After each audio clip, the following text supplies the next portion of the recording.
What if there was a way you could buy a cryptocurrency that was basically cash, meaning it didn't change value, but it was still transferable and tradable as a crypto? Given that there's a white plumber's van across our road for 3 days now, we do want to say that this video was made for education and entertainment purposes only. Anything you do outside of this video is on you. We just want to help you make the most educated decision, where we explain the topics of cryptocurrency using analogies, stories, and examples so that you can easily understand them. We usually make a joke about it being so simple that your grandparents could understand it, but we're running out of ideas. So today we want to explain what stablecoins are and how you can best use them to leverage your crypto trades. First off, what is a stablecoin? A stablecoin is technically a utility token built upon another coin's blockchain. If you don't know the differences between what a coin and a token is, you should definitely check out our video on that topic. But the entire goal of a stablecoin is to create a cryptocurrency that isn't volatile and doesn't change price. Stablecoins, they offer the convenience, privacy, and security of crypto while offering the stability and trust of fiat money. Just like here at Whiteboard Crypto, where we try to offer the best of both worlds.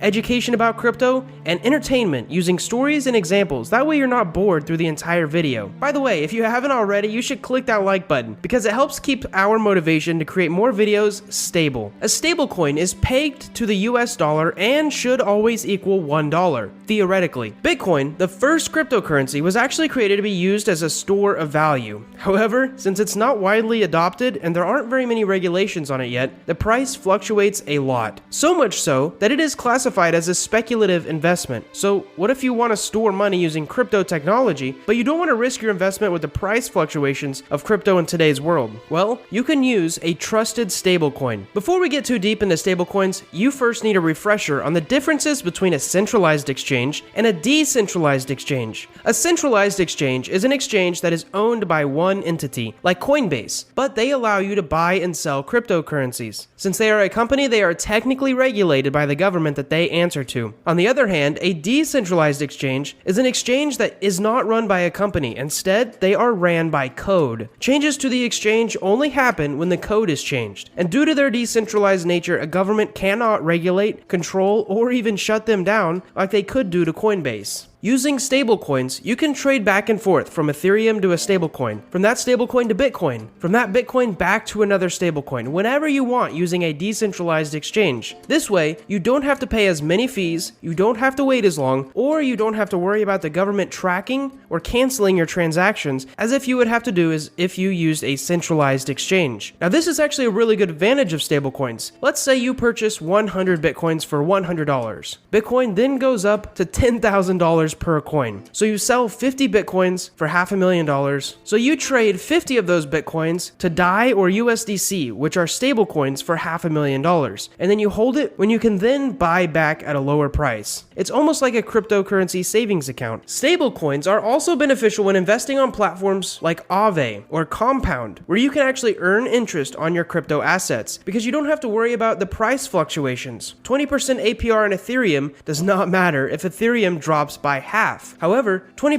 APR on your USDC stablecoin is delicious. Moving on, we're going to move into some technical stuff. How do stablecoins work? Well, mainly they work in two different ways: collateralization or through algorithmic mechanisms, also known as smart contract manipulation. Those were a lot of big words, but we're going to break it down for you. First off, fiat collateralization means that each coin is backed by something. In most cases, that is $1 US.